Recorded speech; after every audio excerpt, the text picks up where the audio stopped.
সামনে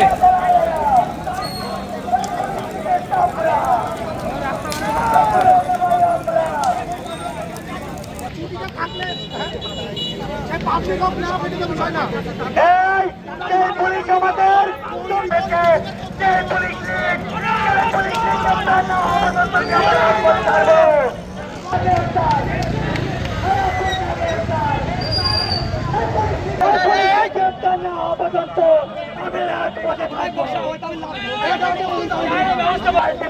হয়েছে বলে দেন না কিন্তু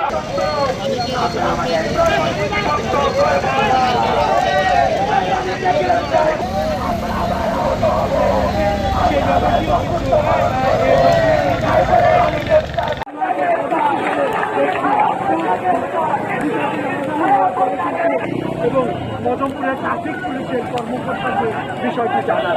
এরপরে এবং যে পুলিশ সদস্য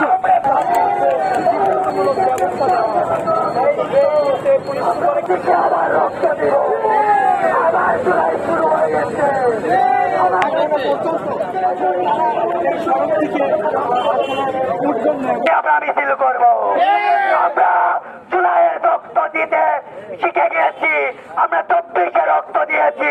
আর হাজিনার তলে ভাগ আমরা বের করবো। রনির আমরা হাজিনার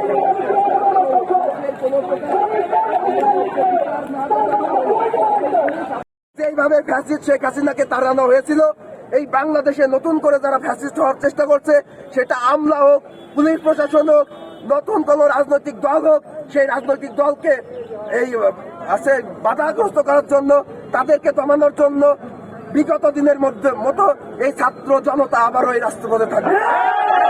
যদি আরো একটি 5 আগস্ট দরকার হয়, আরো একটি গণঅভ্যুত্থানের দরকার হয়, আরো 2000 মানুষের জীবন দেওয়া লাগে, আরো লক্ষ মানুষের যদি রক্ত দেওয়া লাগে, তা আমরা দিব। তবু যতক্ষণ পর্যন্ত এই পুলিশ অফিসার যে ট্রাফিক পুলিশ রনিকে গ্রেপ্তার করা না হবে, তাকে আইনের আওতায় না হবে, তারা পুলিশ প্রশাসন আমাদের কাছে বারবার বলতেছে যে তারা ইতিমধ্যে একটা টিম গঠন করেছে, বিভাগীয় ভাবে তার বিরুদ্ধে অবস্থা ব্যবস্থা নেবে। কিন্তু আমরা দেখেছি এই 10-11 মাস পরে আন্তর্জাতিক অপরাধ ট্রাইব্যুনাল থেকে তারা কাজ করতেছে, কোন প্রকার বিচার কার্য এখনো শেষ হয় নাই। আমরা এই ইউনিট গভর্নমেন্টকে, অন্তর্বর্তীকালীন সরকারকে যে আশা আকাঙ্ক্ষা নিয়ে এই আসিফ নজরুলকে আমরা তাদের চেয়ারে বসিয়েছিলাম, ক্ষমতার চেয়ারে বসিয়েছিলাম, তারা এটা পালন করতে ব্যর্থ হয়েছে। তার জন্য এই 11 মাস পরবর্তীতেও পুলিশ প্রশাসন এরকম দেখায়। আপনারা দেখেছেন আওয়ামী লীগের, ছাত্রলীগের, যুবলীগের দোসর গুন্ডারা, সন্ত্রাসীরা এখন এলাকায় ঘুরে বেড়ায়। এই প্রশাসন কোনো পদক্ষেপ না নিয়ে উল্টো এই ছাত্র জনতার বিরুদ্ধে জুলাই চুদি শব্দটা ইউজ করতেছে। আমরা স্পষ্ট বলতে চাই, যতক্ষণ পর্যন্ত না গ্রেপ্তার হবে, ততক্ষণ পর্যন্ত আমাদের অবস্থান চলবে ইনশাআল্লাহ। আমরা তার বিরুদ্ধে ব্যবস্থা গ্রহণ করার জন্য, সে ছুটিতে আছে, ছুটি বাতিল করবো, তাকে পুলিশ লাইন্সে সম্মিলিত করা হয়েছে। তার বিরুদ্ধে ব্যবস্থা গ্রহণ করার জন্য 3 সদস্য কমিটি গঠন করা হয়েছে।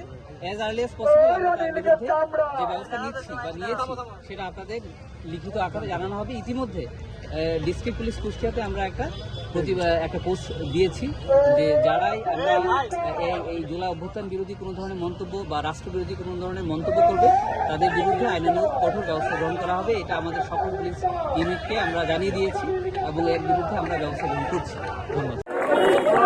আজকে আপনারা অবগত হয়েছেন যে আজকে বিকেল মোটামুটি 4টার দিকে কুষ্টিয়া ট্রাফিক পুলিশের একজন কর্মকর্তা, উনি হচ্ছে আমাদের যে জুলাই গণঅভ্যুত্থান যেটা ঘটেছিল 24-এ, সেই জুলাই গণঅভ্যুত্থানকে নিয়ে বাজে মন্তব্য করেছে, যেটা আমাদের জুলাই বিপ্লবের পরিপন্থী এবং আমি মনে করি বর্তমানে এটা দেশ বিরোধী একটা চক্রান্তের তারা অংশ। এবং 5ই আগস্টের পরবর্তী সময়ে এই পুলিশ সদস্যরাই যাদেরকে আমরা ক্ষমা করেছিলাম, আমার পুরোপুরি বিশ্বাস যে আগামীতে যদি এদের বিচার কার্যক্রম যদি ঠিকঠাক না হয়, এই পুলিশ সদস্যরাই আমাদের উপর আবার মরণ কামড় দেবে।